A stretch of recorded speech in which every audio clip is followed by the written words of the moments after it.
this is so good. Okay. Yeah, sorry, maybe I should have recorded this because the people who don't listen, but that's for the benefit of people who haven't, who are going to listen at home, I mean, later on, sorry, is that I talked about cheating in class.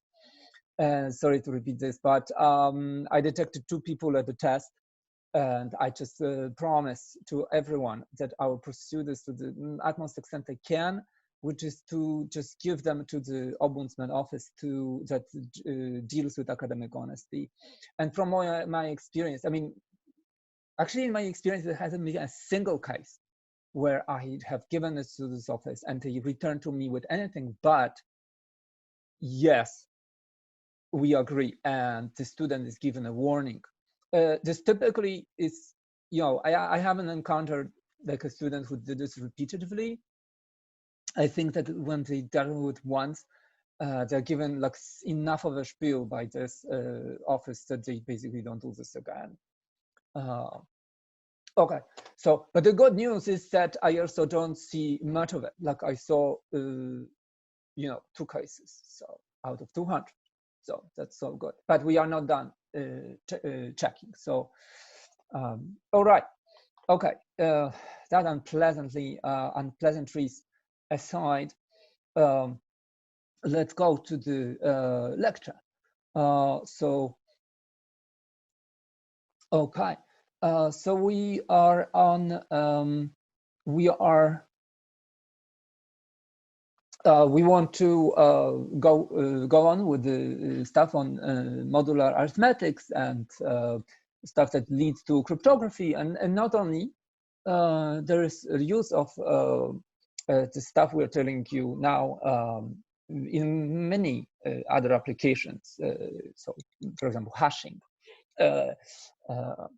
which is all over computer science and computer engineering.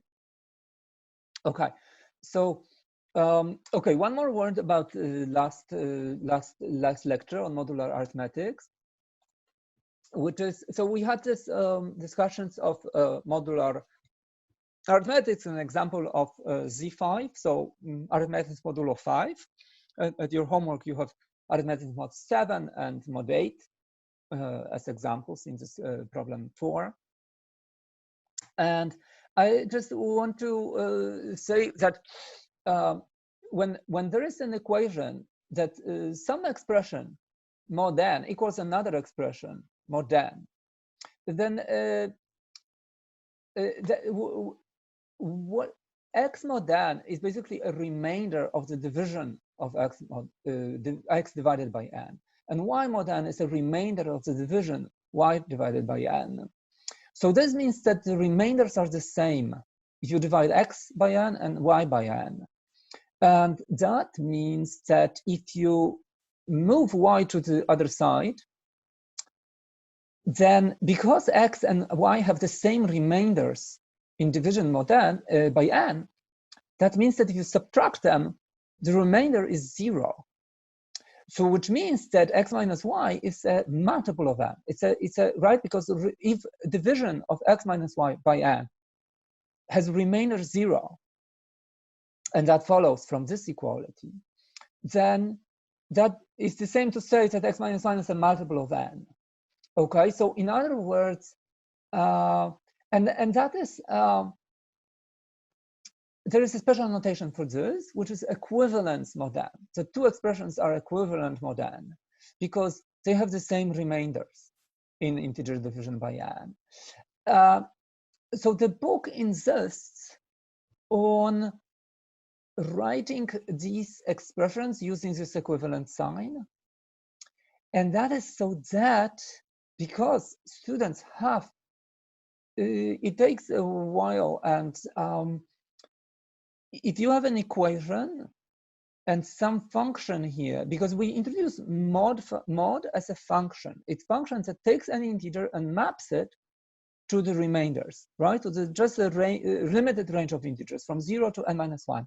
And this thing is a map from an integer to range, right? So now, after you do this mapping, this is just an integer, and this is just an integer, and you have a standard equality between them. However, I'm going to write it this way, because you basically have to get used to this, that when somebody says that x and y are equal more than, that is this, what they mean is this, that x and y are equivalent expressions more than, by which they mean this, that if you take x more than, you get the same thing as if you took y more than. Okay, book uses this this notation, but and basically 95% of people out there are going to use this notation, and so that's why you should make that jump. Okay. All right. So this is just a word on notation and the notion of equivalence more than. Okay, so here an example, right? So you have a bunch of numbers which are equivalent to 3 when you mod 11. Okay, so all of them, take them mod 11. So obviously 3 mod 11 is 3. And minus 2 mod 11 is minus 9. Is 9, sorry, right? Because minus 11, the nearest multiple of 11 down, plus 9 is minus 2. So minus 2 is out. Minus 7 is also out because it's minus 11 plus 4. So minus 7 mod 11 is 4. 11 mod 11 is 0. The minus 30 is 3 mod 11. Yes, because it's minus 33 plus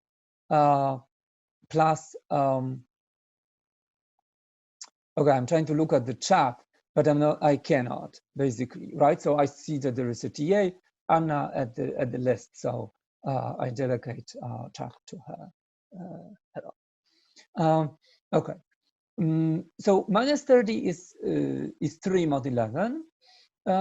58 is 3 mod 11, right? Because it's 55, an obvious multiple of 11 plus 3. And 113 as well, right? Because 110 is a multiple. So this is an here is an answer. Right? All right. Okay. Let's go to the topic today, divisibility on primes. So some notions. So we say x evenly divides y if y is a multiple of x, right? Some round multiple of x. They can both be negative, both y and x.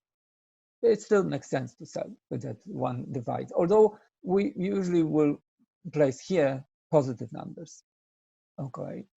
And we denote if x evenly divides y, this is the notation we use it.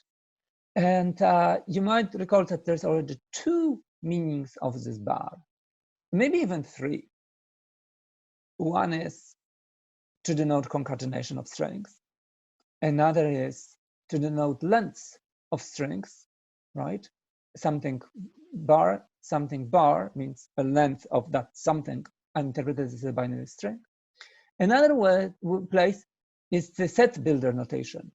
I can define a set, open bracket, some expression, bar, some condition. Yeah, that's what's the set builder notation. And here is yet another. If x and y are known to be integers, I can write this. And this does not mean concatenating x and y. This means x divides y. And like whether or not it means that, it depends on the context. All right. So y is another way to say this is y is a multiple of x. So you could say integer multiple or round integer multiple, but you just say multiple and that means the same thing, okay?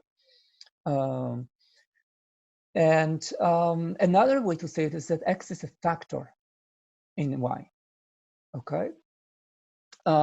So a number is prime if it's a positive greater than 1, and its only factors are trivial. So it's itself and 1. P is always a factor in P, right? And 1 is always a factor. But if there is no other number like that, then the number is prime. If I didn't restrict to positive ones, then you know, minus P would be a factor in P, right? But that's not interesting.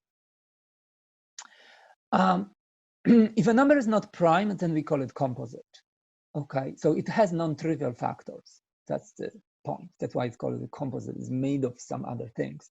If we think of multiplication as a way to make things, make other numbers. So the fundamental theorem of arithmetic is that every integer has a unique, complete prime factorization. The word complete is not needed. Prime factorization suffices. So, and it's unique up to an order. And if we just write out factors in the increasing order, and all the factors are primes, then there is only one way to write it. So for example, 120, you know, divides by 5, divides by 2, the sum of digits is 3, so it divides by 3. And if you just kick out these, if you divide by 5, divide by 3, all you have left is 8. And so you know it's a power of 2. So this would be the full factorization, okay? And in general, right, it's just a sequence of consecutive primes to some powers. These powers could be 0, right? Like, you know, you can think of here 7 to the 0 and 11 to the 0, and all primes, right, to unique powers. So basically, I can identify an integer with a sequence of the exponents that that in this expression, okay, where the bases are unique primes in the ascending order. And the theorem says that every integer has this representation, right? And that is unique. I mean, it's sort of like, if you think of this, it's like, well, obviously I can just divide. And if I don't divide, then it's because it's a prime. Oh, okay. So this relates to the concept of least common multiple and greatest common divisor. So if you,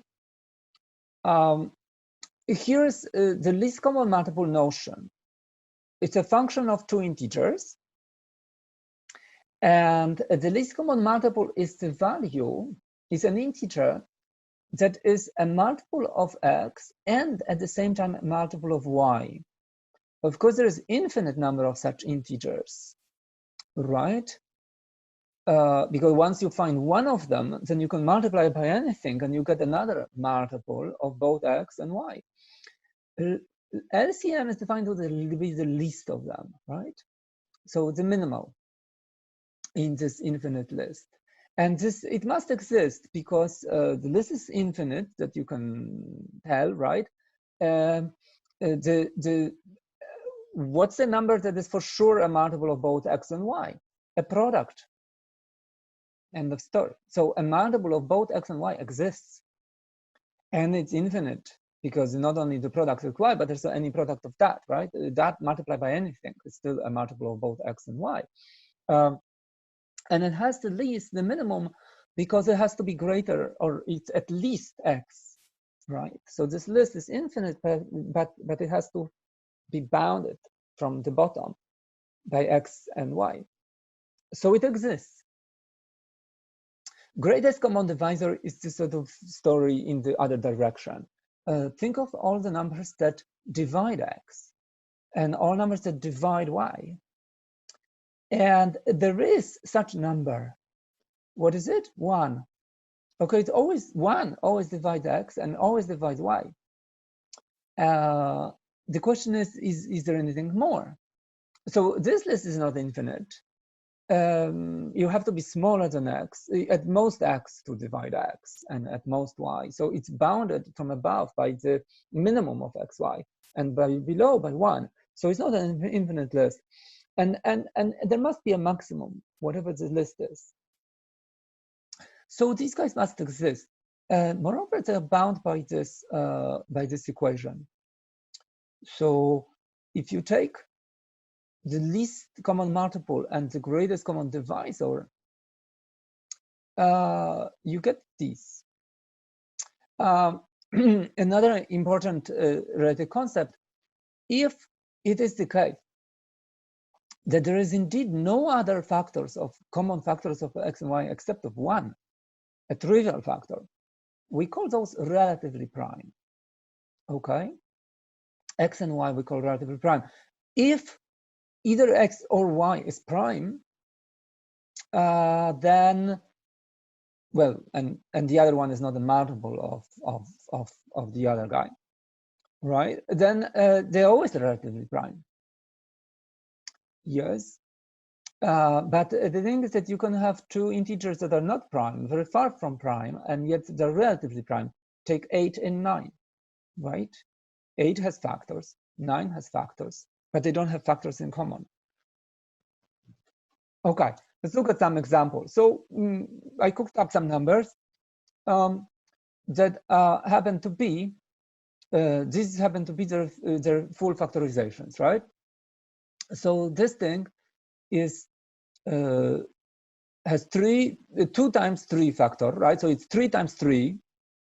In other words, if I divide by 3, I still have a number divisible by 3. So if I divide by 3, I now it stops being divisible, right? And the numbers of 5s multiplied in here is actually quite a bit. It's 5 times 5 times 5 times 5. There is a 7 and there is an 11. Okay, and I just took this and multiplied and got that, right? This thing though is formed like that. And if you stare at these numbers, I mean, it will take you a while to get to the full factorization, right? You, of course, see that it's divisible by 5. So rules by dividing by 5 are simple, right? It has to end with 5 of 0. So you are going to get all these quite fast, right? Then by 3, it's easy, right? It's the sum of digits has to be a multiple of 3. So you're going to get these also fast. And at the end, it's a product, like, right? But I mean, it took you a while. You know, I mean, recognizing square of 13 is, yeah, okay. Well, I mean, yes, you should, right? Yeah, you should recognize the square of 13. Okay. What are the greatest common divisors of these? And what is the least common multiple of these? So the greatest common divisor, okay, look, you can basically look at factors by factors. So I just look at how many 3s divide, how many times 3 divides this, and how many times 3 divides that. It divides both of them, therefore the greatest common divisor has a 3 in it. But the result is still divisible by 3. So both, if I divide both this and this by 3, I still have a 3. So I have 3 in the power of 2. Basically, it's the smaller of the two, because once I divide both of these guys by 3 to this 2, by 9, the result of this will have, there will be no further 3 factors. And the result of dividing this by 9 will have 3 factors, but 3 will no longer be the common factor between these. And if you do this logic further, you will see that basically I move on to to powers of a given prime, and I take the smaller one as the GCD. I do this here too, because, you know, there is a 7 to some power here.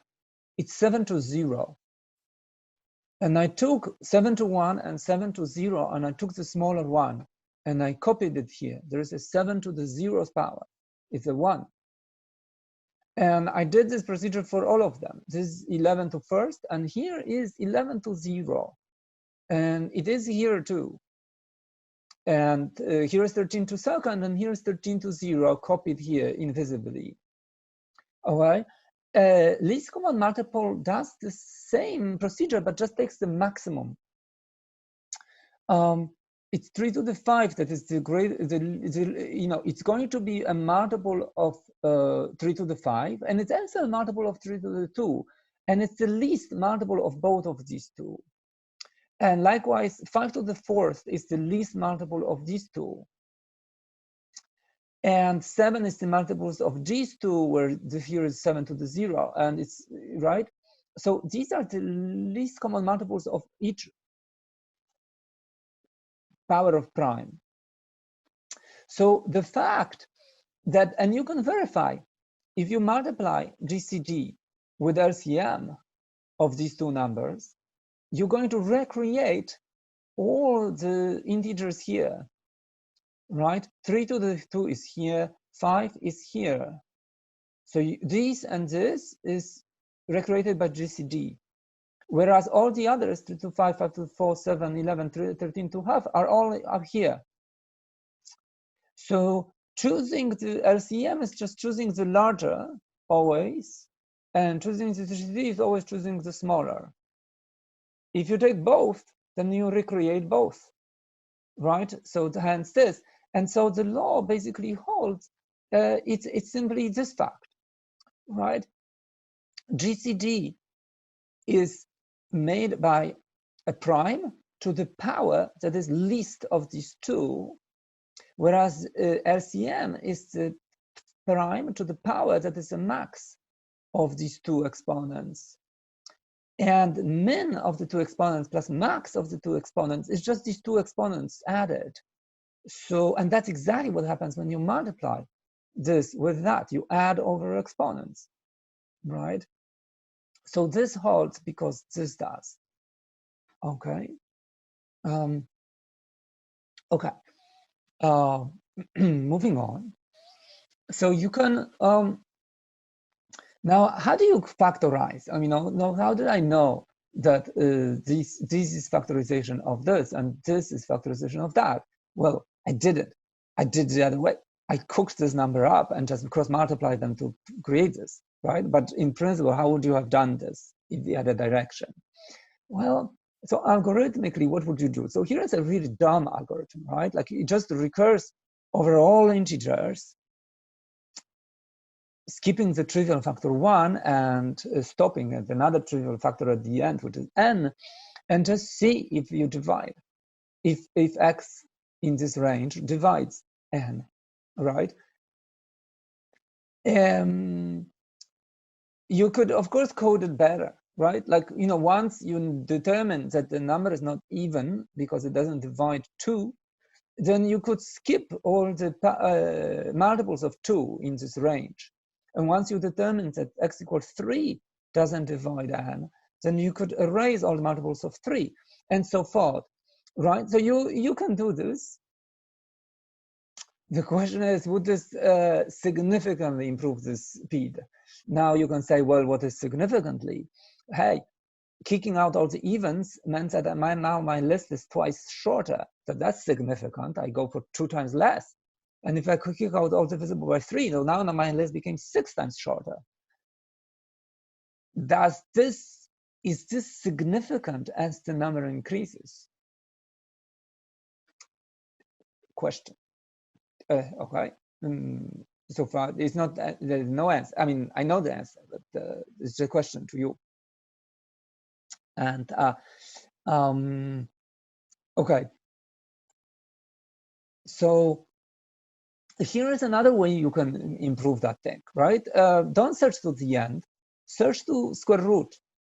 Okay, because look, if n divides by 2 things, a and b, which are non-trivial, they're neither 1 nor n, then 1 of a or b must be smaller than square root, right? Square root is the if you take minimum of a and b, they cannot be larger than square root, because if you multiply them, then you will be larger than n, right? So that's indeed, you can give up searching if you come here. But did you improve this significantly? So the thing is not exactly, because look, this trivial thing, if the number has it's really large, it's used for crypto system like RSA or Diffie-Hellman or something we'll talk about on Thursday. It really has to have it has to be long, like 200 digits. Okay, it's a huge integer. So the loop that takes, how long does it take to go from 1 to a number who has 200 digits? How many numbers are there like that have 200 digits? It's 10 to the power of 200. Because every digit can be freely chosen. So there's 10 choices for each. And how many choices you have? As many as digits. So 200 choices. So it's 10 times 10 times 10 times 10 of how, right? So it's 10 to the 200. If you reduce it to 10 to the 100, right? Because, so how long does it take me to go? It takes me 10 to the 200. If I go to the to square root, what's the square root of this range, right? If the square root of 10 to the 200 is 10 to the 100. But that's an unimaginably large number, right? So if you work this out, like even if a single instruction took you a nanosecond, performing 10 to the 100 of these instructions takes this many years, right? Because the number of nanoseconds in the year is 10 to not too much, 18. Okay, because basically exponentiation really goes fast, right? So the problem with this is that it's still exponential in the number of digits. And so it's basically completely infeasible. It would be infeasible even on like 40 digits, okay? It's still like way too long. And you can parallelize it all you want. You cannot hit such regions, right? Because even if you have 10 to the 10 computers, and that's already a huge number, this would be reduced to 10 to 72, which is still infeasible completely, right? And if you do the speed ups that I was talking about, kick out all the numbers divided by 2, kick out all the numbers divided by 3, they don't significantly, you're still in the exponential in the length category, unfortunately. Factoring is hard. So an algorithm which would take any integer and would be guaranteed to correctly tell the following answer. We require it to, on every integer, output its prime if the number is indeed prime, and its composite, and give us factors. So give us the factors if it's composite.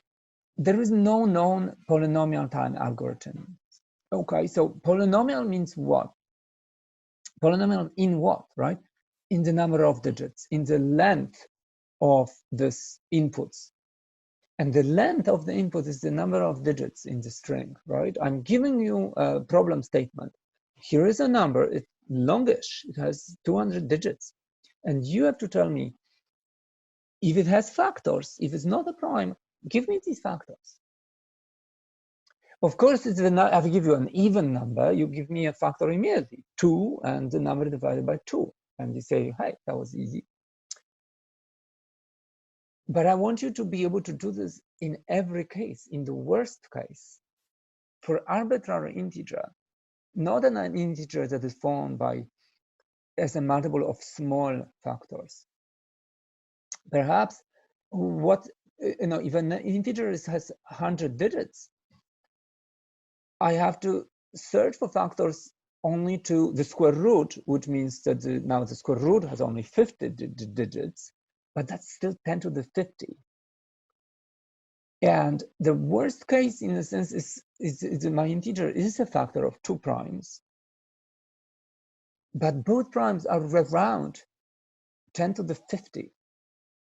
So there are 50-digit integers which searching over them, you can compute how long this will take. It will be less than this, but it will still be something huge, like 10 to the 30 here you would have. Okay, so, and the point is that there is no known algorithms that for some fixed degree, okay, like that's I don't want you to be linear in the number of digits, okay, so I don't have to just, right, maybe it's quadratic, maybe it's cubic, maybe it's some larger power, but some fixed power, nothing like this is known, and it's strongly believed that there is no algorithm like this. Now in quantum, if you have quantum computing, then for decades, Shor was, basically the moment quantum computing came as a possibility, on a theoretical possibility, he gave a really concise algorithm that factors using quantum computing operations. And that was already like 30 years ago or so, and now companies like Google and IBM and other places are and possibly there's secret operations like this to be done by different countries who are developing quantum computing and kind of racing. Can they develop quantum computing?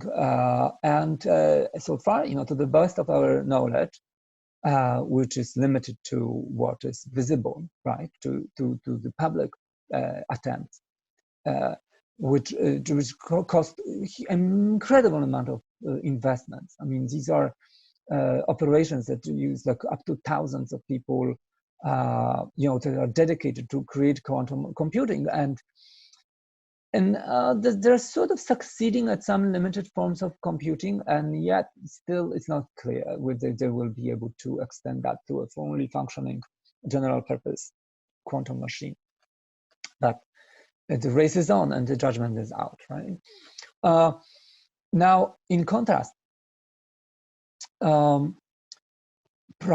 testing is a different requirement. It's an algorithm that is just required to say something simpler. On an input integer, its only requirement is to say, well, prime if it's a prime. But in case it's a composite, I don't ask you to give me the factors. I just ask you to tell me that it's composite, and not to make any mistake. So if it is composite, you're always going to give this answer, and if it's a prime, you're always going to give this answer.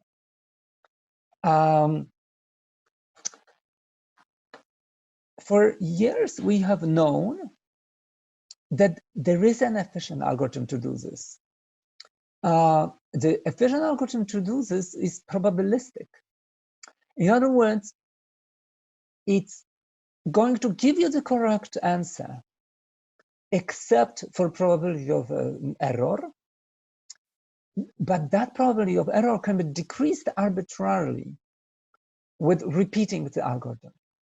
So think that the algorithm gives you, it's like a coin toss, but it's a biased coin toss, okay? So namely, the algorithm goes like this. If it's if the number is composite, then it will always tell you it's composite, guaranteed, 100%.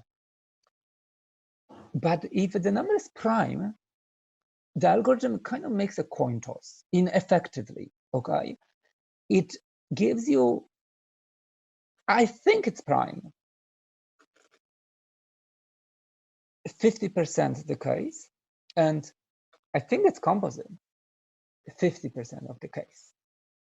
What does this mean? This means that if you feed this number to the algorithm and it tells you, I think it's composite, you're not sure if it's composite.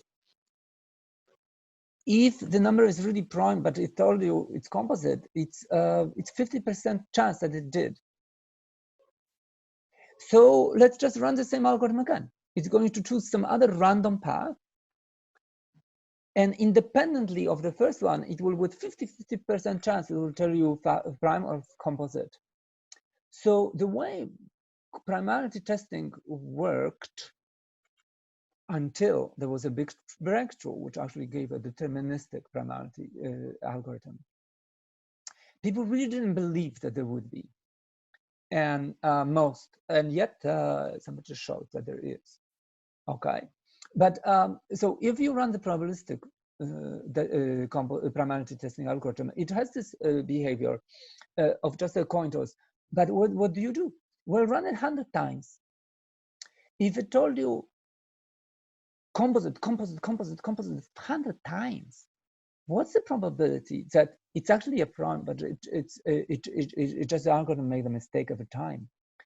It's 1 in 2 for the first run, 1 in times 1 and 2 that it erred again. It's basically the probability of somebody throwing a coin 100 times and getting heads every time. That's 2 to the minus 100, right? That's 1 divided by 2 to the 100. That's negligibly tiny. So that's why we can run these algorithms in practice. Because just run it 100 times, and if it erred, you know, that's the probability that engineering has probabilities of breakdowns inscribed in every component of computing. So if the algorithm gives you, the error is lower than all these other probabilities of everything malfunctioning completely anyway, then that's it, that's good enough, right? And we still do it that way because the deterministic algorithm is beautiful. It's fantastic that it exists, but time-wise, it doesn't beat these.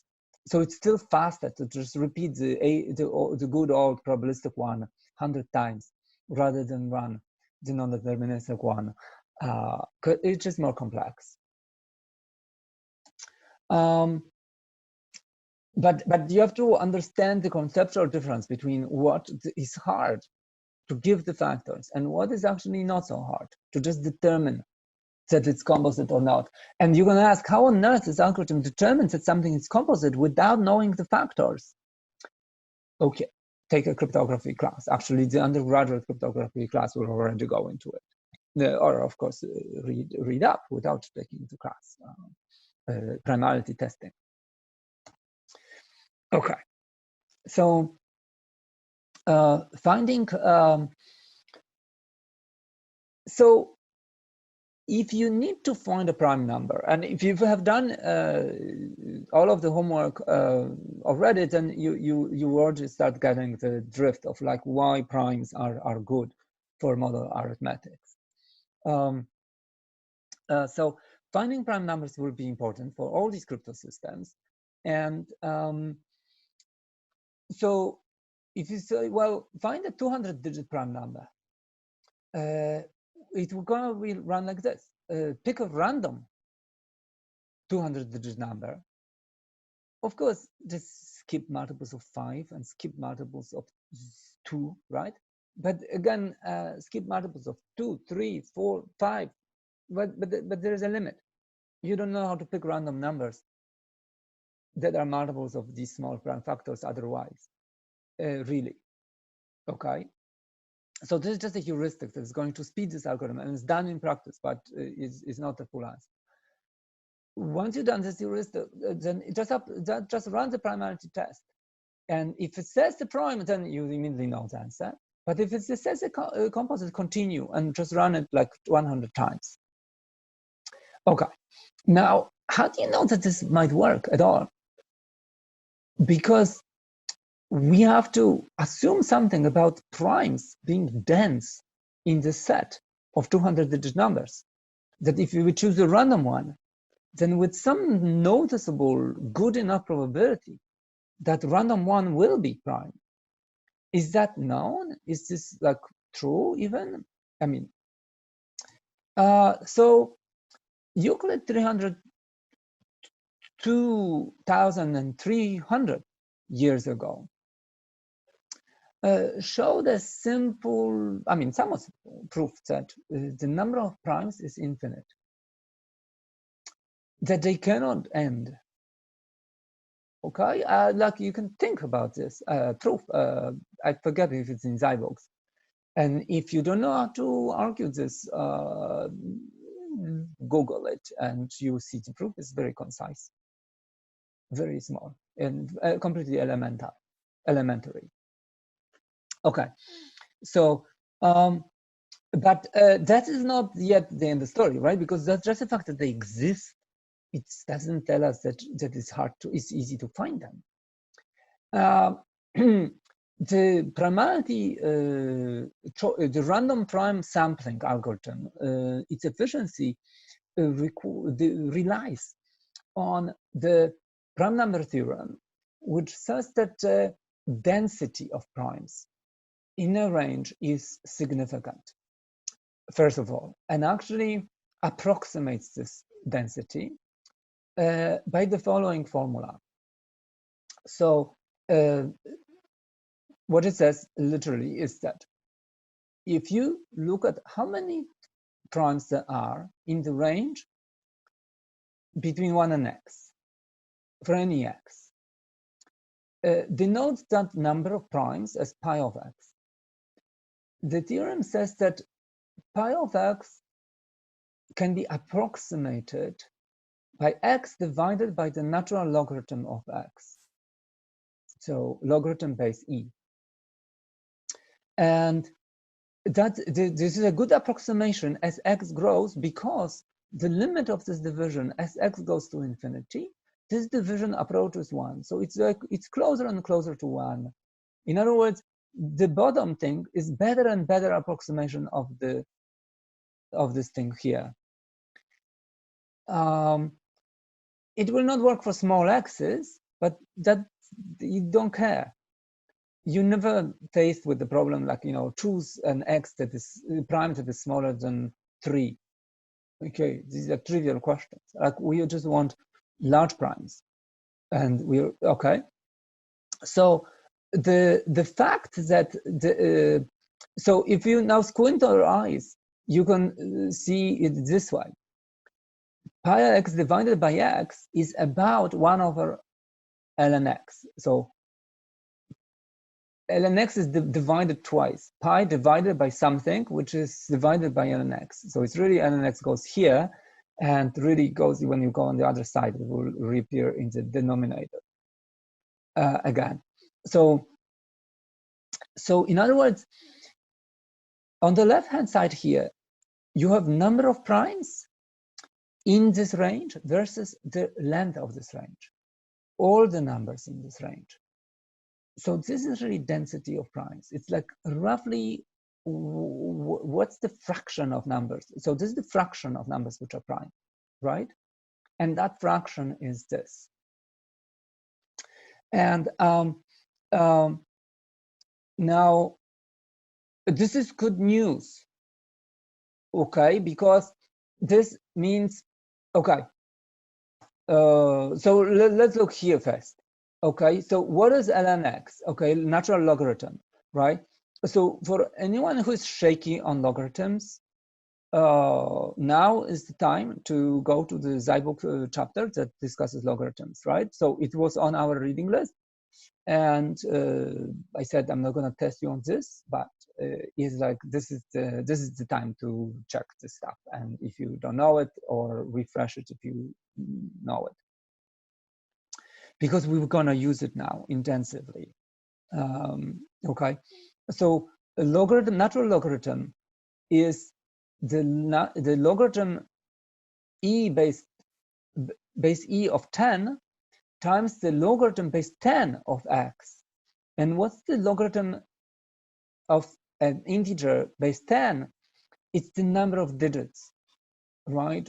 That's the number of digits is the ceiling or the floor, you know, doesn't matter because we're talking about approximates anyway, of just the number of digits, okay? And so if you're asked, what's the fraction of numbers between that are smaller than, say, 200 digits? So here you have x is 10 to the 200.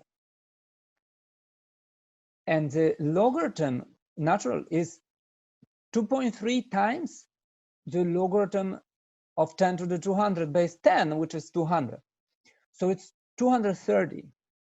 So this thing is 1 in 230. And this means that this density is 1 in 230, right? Which means that this primality sampler, whose method was pick a random number in this range and hope that it is prime, will actually succeed 1 in 230 times, because that's the number of integers in this range which are primes. So if I choose a random one, that's the probability, 1 in 230, that I will succeed. So, okay, so that still means that I have to do it quite a lot, right? Because it's as if I have a coin that comes out head with probably only 1 in 230. How many times do I have to throw this coin to be like roughly sure that I will get one head? The expected number of throws is 230. It's the inverse of the probability that it comes out head, right? So a standard coin comes out head with probably 1/2. How many on the average, if you throw coins, what's the expected number of heads? Inverse of the probability. So 2. And if you had a process that comes out with something good, 1 in 10 times, how many times do you have to run this process on average to get something good? 10 times. That's a precise meaning, you know, the whole notion of probability was exactly that. One, why is it 1/2? Because it comes once in 2 times. The probability is already, the notion is exactly the obverse of this fact that, right? So it's actually reading it backwards. That's where probability came from.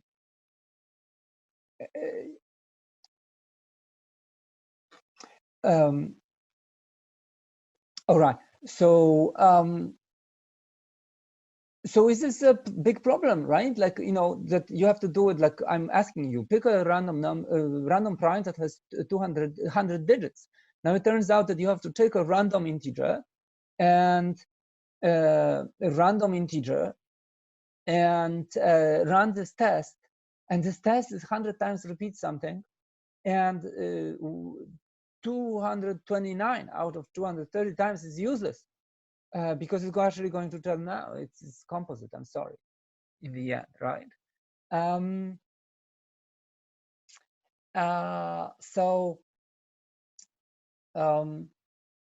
But you know what? These primes are going to be parameters in our crypto systems. They will not be used like, okay, every time I have to encrypt, I have to choose a large prime. That would be horrid. We don't have fast algorithms for this. But if I do this only if I choose a key, that's okay. You don't choose a key all the time. Oh, well, if it's a public key, symmetric keys are chosen every time. You run a SSL or TLS, right? On the web, you authenticate. You have a little locked icon. That's a key exchange. That's an establishment of a key, but it's a symmetric key, not a public key, not an RSA type of key, or Diffie-Hellman or any other public key crypto system. There is, by the way, other public key crypto systems made from lattices that there's a lot of work on in crypto on them, but eventually we might upgrade to them, but we are not there yet. And one more word on this is that, look, this whole Primality theorem tells you that if you choose a random number in this range, then you can approximate the probability with which you succeed with this, that you will get a prime with this. But if I tell you, pick a 200-digit prime, you're not really choosing in this range. You're choosing in this range. The smallest 200-digit number is not 1. That's a 1-digit number. It's 10 to 199. Okay, so I have to have, you know, basically the leading digits cannot be 0. The leading digit has to be 1 at least, right? However, this range is a 90% of this one. So whatever characterized correctly this range, well, it's a good heuristic that is going to characterize correctly 90% of it. And if you want to be more formal about this, you can, if you want to, sort of be not more formal, just test this, because I guess I mean it could be that this part of the range actually is terrible. It's just 10% of the range that I kicked out. That's where all the primes go. But no, because the rest is actually an instance of this with 199. So the density in those primes is also told by such an equation, right? But with just x, which is 10 times smaller. And if you work out, you will see that it cannot be that all the density is of primes is in this range, because they have to satisfy this for x, which is 10 times smaller. So there is basically it is the same density in the part that you kick out and in this 90% here. Okay, so I'm not going to work this out because there's no time, and you can do that if you're interested. But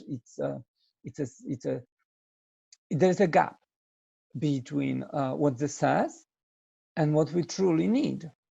But this gap can be patched up, and you can either trust me or you can rederive this.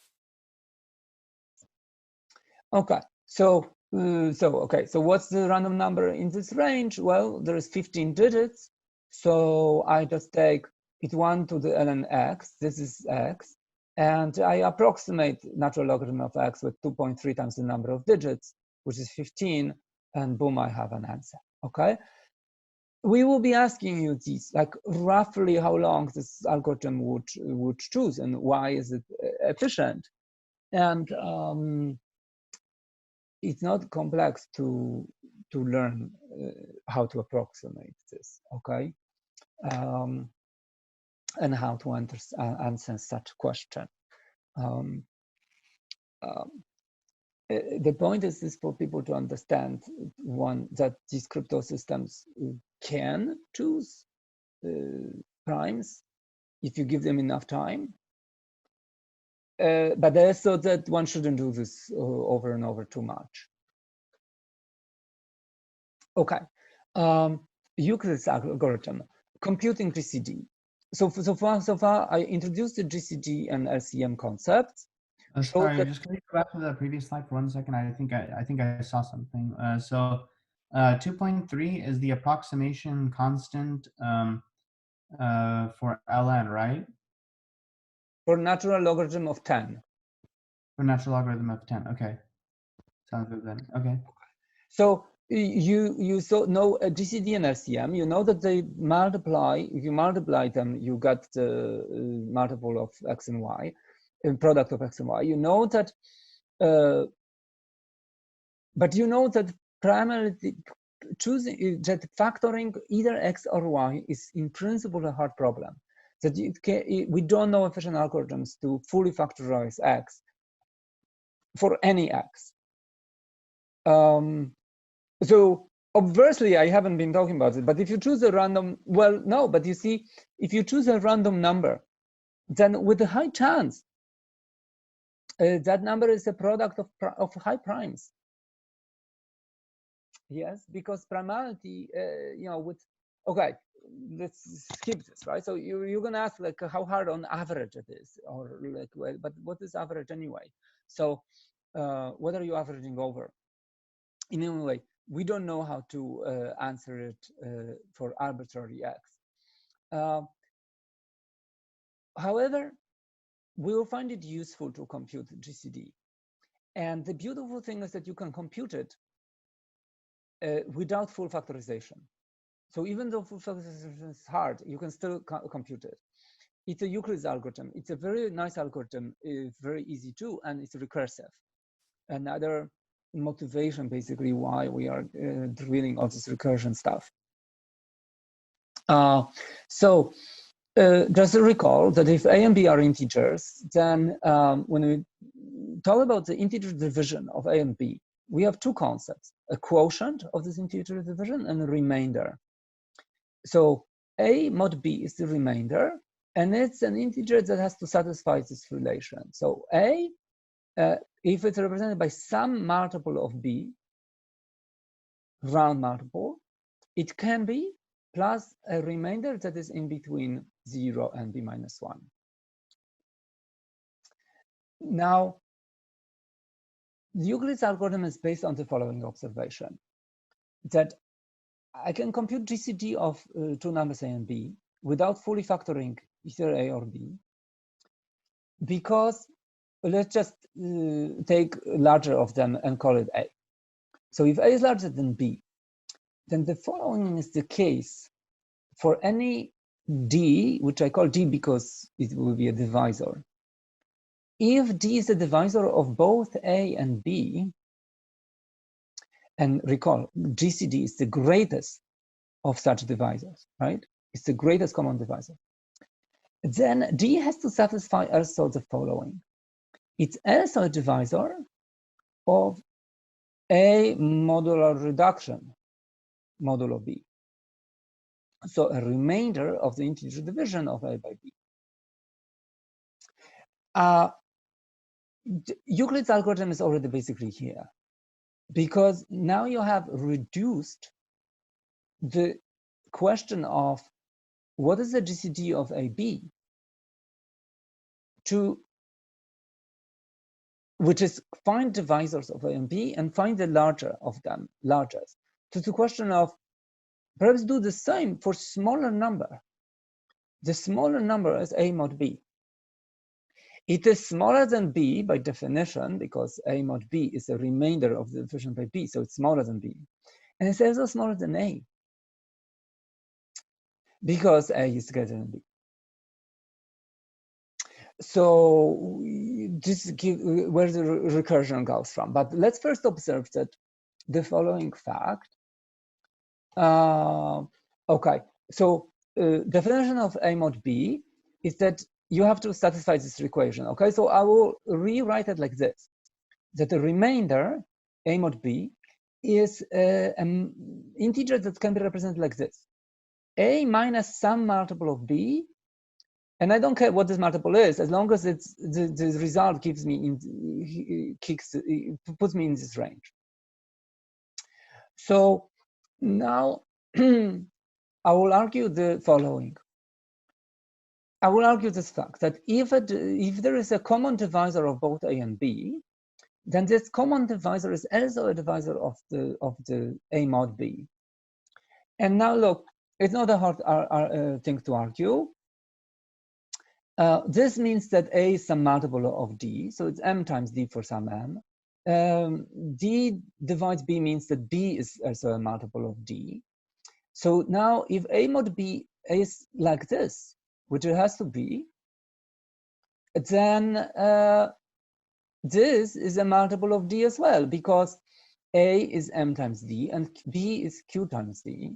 And I just take D out of this, and this is some integer. So end of the proof, that A mod B is some integer times D. So in other words, this D divides A mod B. Technically, I need one more thing, because for recursion to really work. Because here I'm only arguing that if something is a common divisor of A and B, then it's also a divisor of the smaller thing. What if? But I need to argue it backwards, that if anything divides this back thing, this smaller thing, and smaller of these two, then it will divide the larger. And I'm going to skip this proof, because that is late, and it's basically very similar. The proof is kind of a mirror image of what you saw on the previous slide, so it can be left as an exercise. But what the two things show is the following equivalence, that if you order these numbers A greater than B, then if something is a divisor of A and B, then common divisor of A and B, then it's also a common divisor of B, the smaller of the two, and A mod B. Then you can go both directions. And both directions are these proof, one direction is 2 slides down, and this direction is 1 slide down. This equivalence means that all numbers that satisfy these criteria are also identical to numbers that satisfy these criteria. In other words, the set of divisors of A and B is the same set as the set of divisors of B and A mod B. And that also means that the maximum number in this set, the largest of these, is the same as the largest in this set. And now that is the definition of GCD of A and B, and this would be the GCD of these two. So that's a recursive algorithm already.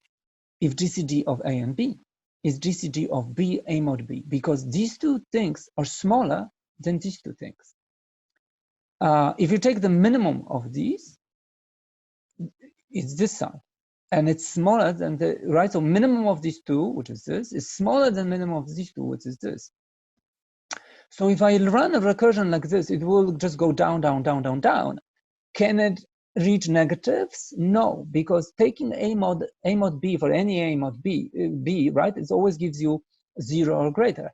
So this algorithm goes down, down, down over integers and never gets to passes the boundary of negatives. So it terminates. And so here is so it's going to, this call is just going to generate this call and on, right? And so what is exactly the base case, right? The base case is this, that if you encountered two numbers, so your case now is A and B, right? B is always smaller than A, and if B simply divides A, then you can quit. The GCD of A and B is then simply B, the smaller of the two, right? Because B divides A, so the greatest common divisor of B is B divides B, and also B divides A, and B is the greatest. At which point you terminate. So here is the code. GCD of AB is, if you hit the base case, so A is a round multiple of B, then you return the B, else go to the recursive case, right? So an incredibly tiny, concise algorithm, as most recursive algorithms are.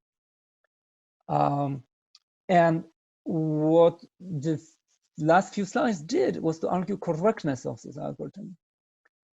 It is correct. The set of greatest divisors does not change during the recursive call. I mean, no, the set of divisors does not change. So the greatest is also remains. And in the base case, this computes the greatest common divisors correctly, and you're done with the proof of correctness. The proof of termination, well, I just kind of hand waved it already, right? So let's so I'm going over in time. It's about the end of lecture right now, and because of the spiel about academic honesty, I'm behind. So, but you know what? I just have to do this. I will continue rambling. If maybe for 10 more minutes.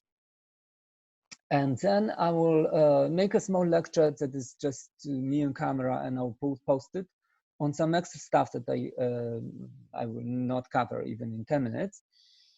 And that's what we will do, okay? So, and of course, everybody who has to go off, just apologies, but you have to listen to the end of this on YouTube. Oh, is it going to be on YouTube? The video's on YouTube, right? Yeah, it always is. Yeah. Okay. Yeah. So, so let's do this on a piece of paper. we'll just give an example, right? And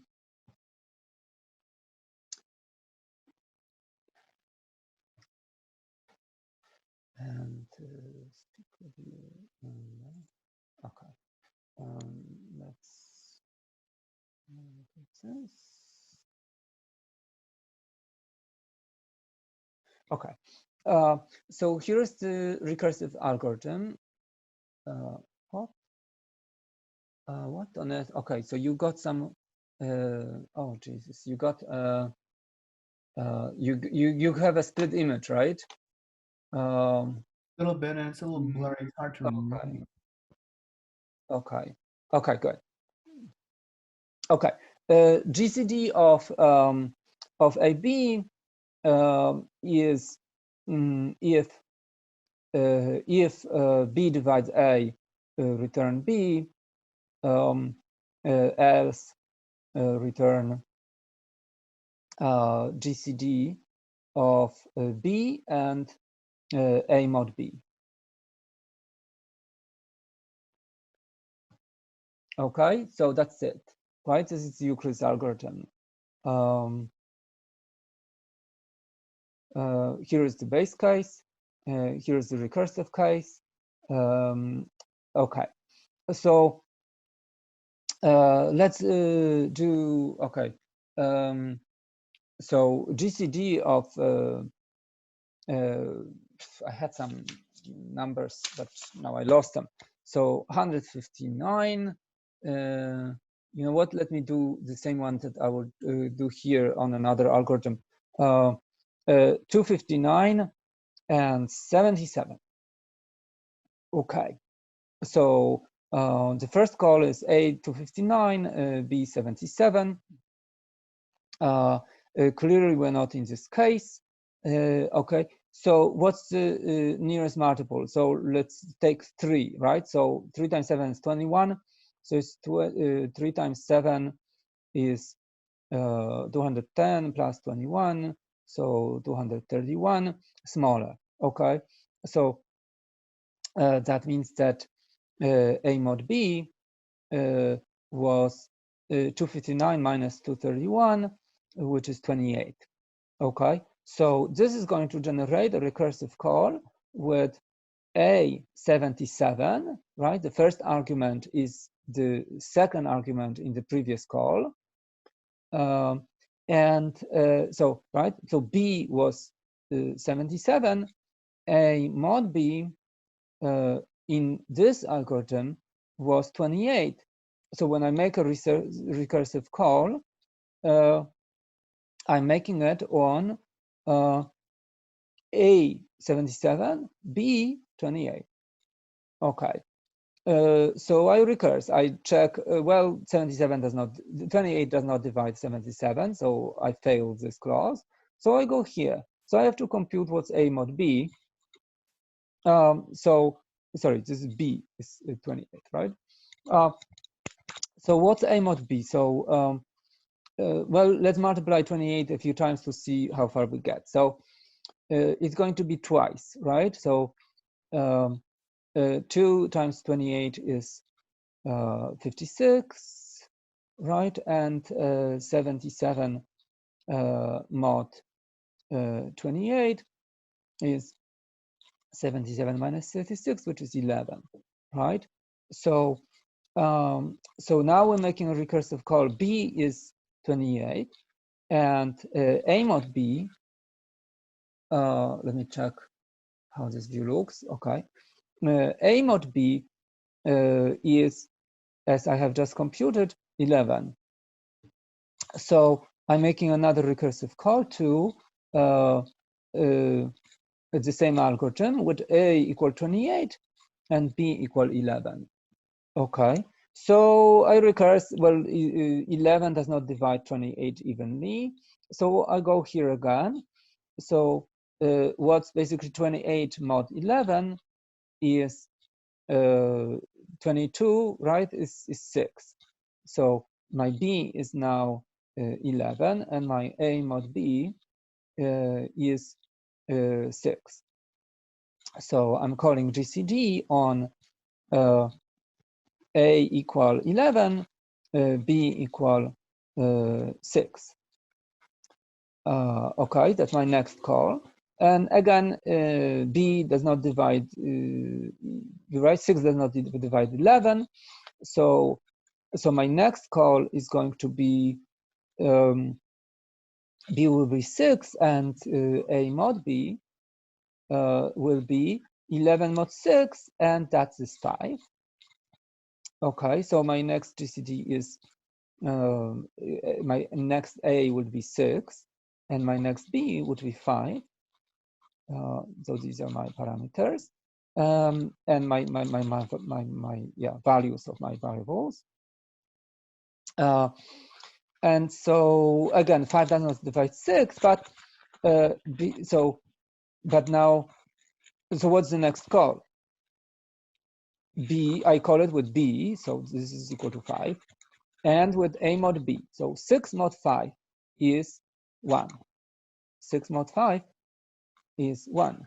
So so the next call is called GCD on A being 5 and B being 1, and I'm close to the end because 1 divides 5, so this will return smaller of the two, 1. So this is going to return 1, and if you look at the algorithm, right, it just returns whatever the call returned, right? It doesn't post-process it in any way. So so I just return 1 from all these calls, and right, this returns 1. So simply, I verified that 259 and 77 don't have any common factors, right? That's what the algorithm ended up doing. Let's go back to the present, because there's one more thing I want to say about this, is that, well, actually a very nice thing to say about this is that it actually is fast. So you might have not agreed with me that this algorithm was fast when I was doing it on a piece of paper, but you can argue that not only that it terminates, you can argue that the smaller of these is about half the smaller of these. Well, that's actually, sorry, a false statement. You can cook up A and B such that the smaller of these would be very close to the smaller of these. But if you do this twice, so if I look at the trace of the algorithm, by which I mean, here is these values, these values, these values, these values, these values, and these values. And I looked at the smaller of the two. Well, it's always going to be B, right? So I just look at the sequence of B's, 77, 28, 11, 6, 5, 1.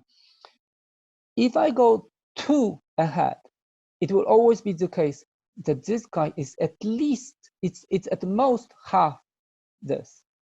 So jumping twice, in the worst case, means you reduce B by a factor of 2. And that means that this algorithm is fast in the following sense. If the B was some power of 2, nth power, this algorithm is going to perform these recursive calls how many times? At most 2n. So if the number x that I call it B, let's call it, is 10 to whatever, some number of digits. So it's, let's say, 10 to the n. Then it also means that it's like this times logarithm 2 of n. That's a small constant. It's like about 3 point something.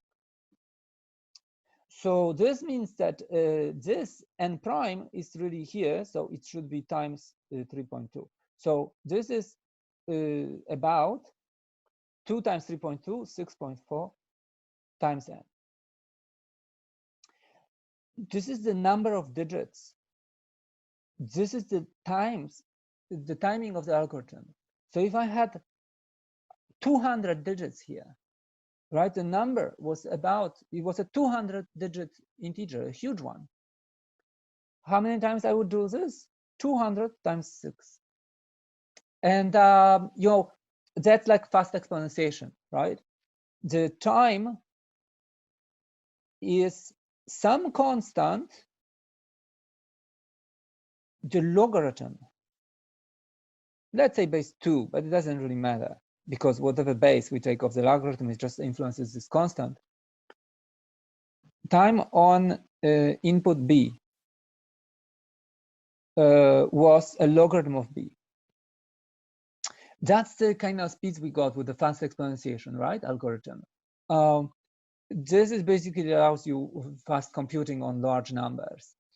And now I lost A here, but actually A didn't matter because you see, all those numbers are up and bounded by B the minute I make a first step. So it sort of doesn't matter how big A is, really. Yeah, I mean, not sort of. It completely doesn't matter how big it is for the timing of this algorithm. Okay, so now how did I argue that moving twice is going to reduce B by a factor of at most 2? I didn't. You can do this. You can do this if you want as an exercise. You can see it. Okay, it's like it's an exercise. So that's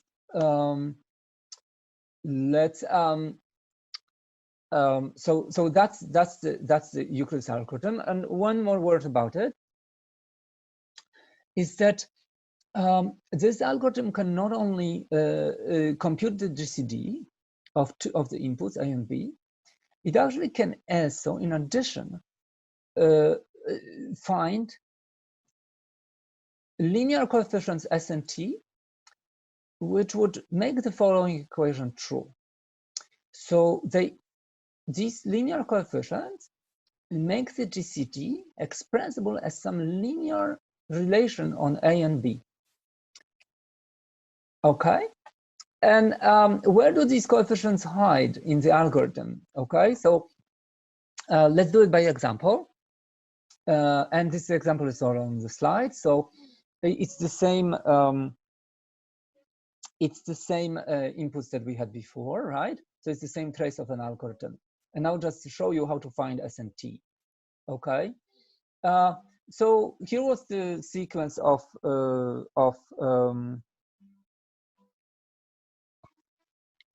oh, you know what? I guess maybe I made a mistake. Hold on a second, because it's a different sequence than I had on the piece of paper.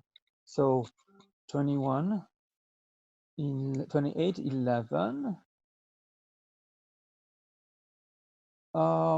Yes. Hold on, 28 and 20. Hold on.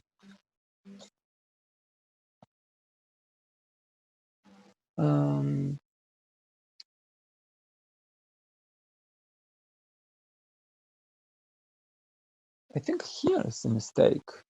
Sorry, this is 11. Yes, because 77 is, this is 56, so this should be 11. You know what? I botched the slide. Okay, so it makes no sense to go over it. All right, sorry about that. So now is anyway the time to end. So I will record an extra, half lecture where I will go over fixed numbers here and explain how these S and T are found. And I think I have one more item on the agenda, and I will post both of them. And when they are visible on YouTube, I'll post that on Piazza. So thank you very much. I will stop